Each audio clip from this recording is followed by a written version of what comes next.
Hello, my name is Sarah Beth Martz, and I am so excited today to be recording this video about uncovering your fitness stories because this is quite possibly one of the topics that I am most passionate about talking about because it is really the core of everything else.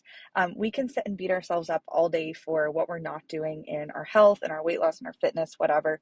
But so many times, the more and more that I work with clients, the more that I've done the work for myself, I've just seen it come back to this idea of these fitness stories. And I use that term fitness kind of loosely to encompass all of the stories that we tell ourselves about fitness, about food, about our health, about our bodies, any of it.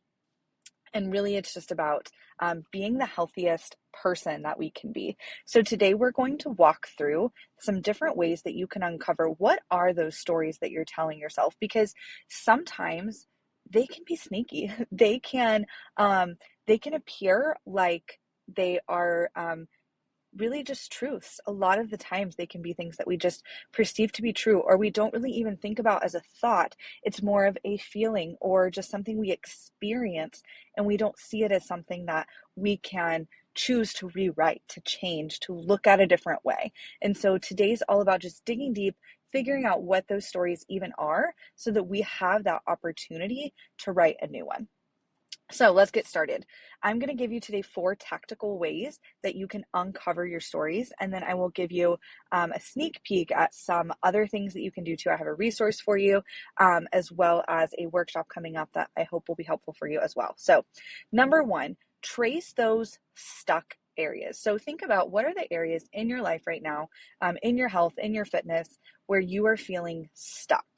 Maybe it's I've really been working on working out more, but I'm just struggling to get up early and make it happen. Or I am just struggling to get it in at the end of the day. I'm just exhausted. Or maybe it's more about what you're eating, and you just find that you are continually snacking on your kids' food throughout the day. Like maybe you do really well at your meals, but snacks are just out of control. Or maybe you do really great at meals, but it's desserts that get you, or whatever it is. Like, what is the area right now where you are feeling the most stuck? And then identify what is the self-sabotaging behavior that comes up in that situation. What is it that you tend to do over and over that is kind of keeping you stuck, that's kind of keeping you there? I know for a lot of us, it can be just deep prioritization of those things that matter, because there's a lot of things in our life that matter, and it can be really hard to be really honest with ourselves about what matters the most. And so it could just be prioritization. It could be procrastination. That's a super common one. Just putting off anything that feels hard or overwhelming. And so identify that behavior first, and then we're going to dig a little deeper. What is the deeper story behind that? So what is the reason that you find yourself procrastinating? And the trick here, as we go through all of these steps, is going to be, how can you do this without judging yourself for them? Can you identify those thoughts without beating yourself up for having them, or identify those actions and those behaviors without telling yourself that that just means that you're lazy for doing them?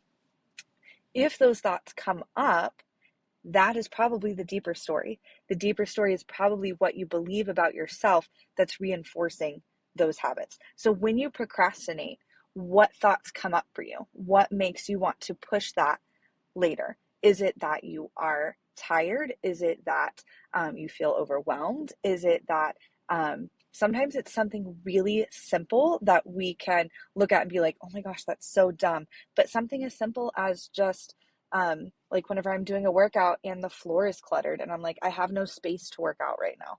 Picking up the floor just feels like too much, and I would want to vacuum before I get down on the floor, and I don't have any workout clothes right now, and it's just a lot of things. And so I can actually sometimes trace those things back to a belief about myself. Like I just have a really messy house, and so I am somebody who is just a messy person, and therefore it is really hard for me to clean up and to get the house into a place where I feel like I can work out. You see what I'm saying? Like how that can go several layers back, and it might mean something about me, or it might be a clue to something tactical that I could do to make it easier for myself. But if I'm believing the story that I'm just a really messy person, then that feels a lot more difficult. So the second thing that you can do to help uncover the story here. Like, what is going on is looking at not just the areas where you feel stuck, but what are the areas that you are calling yourself out for your excuses. Sometimes we do this where we point at the thoughts that come into our mind and we say, those are just excuses. I have all of these excuses, all of these ways that I'm holding myself back, and I've just got to get over my excuses. And basically, when we're saying that, like, we're holding so much judgment towards ourselves, and we're also saying that that those concerns that are coming up aren't valid, or maybe they are, but you should, as a person, just be able to push through them anyway. So that must mean that there's something wrong with you, right? If you can't just push through it anyway. That's where my brain has gone for years and years and years. And I've had to, it's taken a lot of digging and a lot of like mental gymnastics to realize that and to start to untangle those thoughts. So understanding that, first off, your excuses, let's reframe them as obstacles. Let's reframe them as, this is just something that's in my way, and I can look at that as something that I can conquer. But then when you look at that, excuse, when you look at that obstacle, what are you deciding that that means about you as a person? Usually for me, that comes back to, I'm lazy, I'm undisciplined, I can't stick with anything, I'm not consistent. Those were the stories that were playing on repeat in my head for years and years. And the thing that is so important to recognize here is sometimes these things don't feel like stories. In fact, great a great majority of the time, they don't feel like stories. They feel like truths. And it's important to note that maybe there is a little kernel of truth in there, that maybe I have made some lazy choices. Maybe there are things that I have been inconsistent at. But what I have to acknowledge is that that doesn't mean that I am an inconsistent person. So we're going to talk about, once you've uncovered the story, what to do with it. But for right now, we're just listening to those thoughts that come up. When you think about your excuses, when you think about the obstacles, the things that are getting in your way, what are you thinking in your head? What comes to mind that that means about you as a person? Or it could mean, what does that mean about working out? Or what does that mean about eating healthy? What does that mean about the specific foods that you're eating? A lot of times we use these terms like good and bad around our food, or I was good today, I was bad today. And we're labeling ourselves with this like moral term here based on what we ate, right? Even though food has no moral value to it, it's just food. But we tend to assign that value to ourselves based on what we ate. Whereas if we can reframe that and look at it as, these are the choices that I made, these are the choices I would have liked to have made. Can we dig deeper and figure out what is happening in that disconnect? And that's where we look at what are the excuses that are coming up? What are those obstacles? And what are you deciding that that means about you, or about any of those other things that we mentioned? So number 3, in that moment, this is a really, really helpful one. In that moment, when you make a choice that you want to change, that you wish you had done differently. So for example, whenever you decide, I'm going to start getting up early to work out, but then you hit snooze instead of getting up. What is the thought that's coming into your head? That thought can tell us a lot about what's going on. So maybe it's, I am just so tired. And maybe that thought might be something along the lines of, I need the rest right now. Like, I'm doing this to take care of myself. And that's where it starts to get really cloudy, because there are a lot of different ways that we can take care of ourselves. And we have to really hone in on what our priorities are, what we need the most in that moment, and what is the story that's going to be the most helpful to us moving forward. So again, right now, this is just about uncovering what those stories are. So in that moment, what is coming into your head? Just make a note of that. Like, as you go throughout your day, what thoughts are coming into your head? Just jot them down. The fourth one, and I think this one's so powerful, is notice your triggers, especially things that you feel physically, but also things that you feel emotionally, that you find yourself just reacting to, what gets kind of that pit in your stomach. I'll give you one for me. It goes back to that whole like lazy thing, and I'm just a mess and my house is a wreck and whatever, is the dishes. So whenever I have not done the dishes, like, I feel like that is just evidence for me that reinforces this story that I am a messy person, that I can't keep anything clean, right? So if I hear my husband going and doing the dishes, I hear him like clinking them around, I automatically feel this like pit in my stomach. It feels like somebody just punched me in the gut. And it's guilt. It's guilt that just like constricts my stomach and ties it up in knots and says, you should have been doing that. You said you were going to keep the kitchen clean. You said this was important to you. You said you were going to work on this. See, you can't stick with anything. You can't keep anything clean. You can't, you're just lazy. Now he's had to do it because you were being lazy. And it's all of these stories that may not even consciously be playing, but I feel it. I feel it in my stomach in that moment.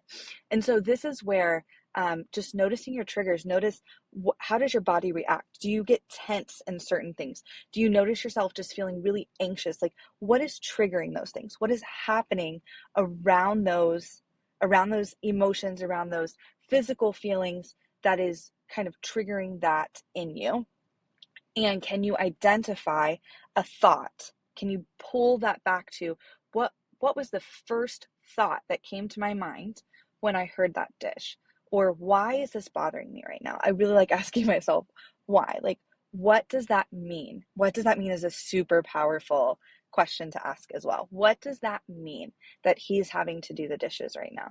Well, it means that I didn't take care of it and I wasn't, I can't put in the energy. It felt overwhelming earlier and I couldn't push through. Like I said, like seeing that, like I just couldn't push through the overwhelm, or I couldn't push through what felt hard. That means something about me. It means that I'm lazy, or that I'm not strong enough. I'm not whatever. I don't have a good work ethic, whatever that might be. And so notice those triggers, notice those things and how they make you feel.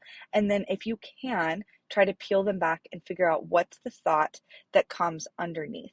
So these are 4 of the tactical ways that I like to uncover those stories, is just looking at those situations, looking at those self-sabotaging behaviors, looking at your excuses in those moments when you'd like to make a change, like what thought comes to your mind, those physical triggers, emotional, mental triggers, like what is the thought that's kind of tied to those. I do also have one more resource for you that I would like to show you. So I have this resource links down below for you.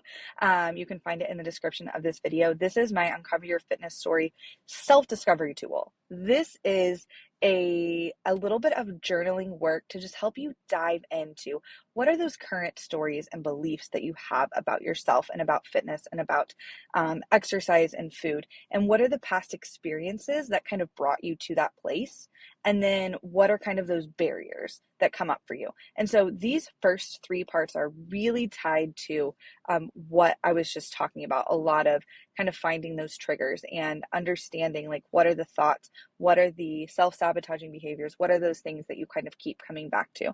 So this is a really great resource to dive into just to help you dig a little bit deeper. Like I said, that's linked in the description of this video, so you can find it there.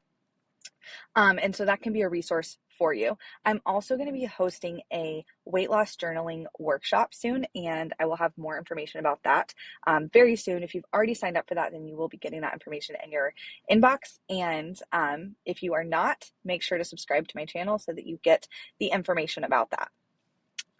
But in the meantime, I wanted to give you a little bit of okay, so what do I do with that now? I've uncovered those stories, or maybe this is something that you are working on over the next week or 2 or 3 or more, and you're just kind of letting those thoughts come up and just making a note of them. Maybe even jot them down on a piece of paper in a journal in the notes section of your phone, and just kind of pay attention to those as they continue to come up for you. And then as you have that collection of stories, start to begin to reframe those and recognize what your actual identity is when it comes to your health and your fitness. So take those stories that you've collected and you're going to invert them. What do you want the story to be instead? And then you're going to start creating proof that the new story is true. And I mentioned the weight loss journaling workshop. This is really what we're going to be doing in that workshop. It's a very tactical walking through a weight loss journal in a way of uncovering the stories and very tactically rewriting them as we build proof of the new story so that it's reinforced for you as you are taking action and as you are working on just reinforcing those beliefs in your own mind, because that is not something that just happens overnight. But the more that you can take action and you can prove to yourself that that new story is true, then that is where you're going to start to find it's easier to believe. At the beginning, whenever you have all of these stories that you've been telling yourself for years and years and years, and those, it's just so easy to kind of fixate on those, or they just come up so naturally. Like, it takes so much mental effort to remind ourselves. We have to remind ourselves constantly that those stories are not true. And so when we are working on writing a new story, we have to reframe them. We have to kind of invert them and turn them into the story that we want to have instead. But we also have to prove to ourselves that that story is true, and reinforce that with every, and I don't want to say every single action, but every time that we take an action that proves that story true, we need to be reinforcing that. We need to be noticing that proof and paying attention to it, so that we can see that as proof, and so that we can start to kind of rewire our brains to be looking for the proof of those stories. And so we can be eventually starting to believe them without actually having to take the mental power to kind of convince ourselves that it's true. So that's what we're going to be talking about moving forward and in the workshop. So I hope this has been helpful for you. If you have any questions about this, or want to, kind of workshop those and think through what maybe some of those stories are, please leave a comment. I'm always happy to chat with you there. And otherwise, I will see you next time.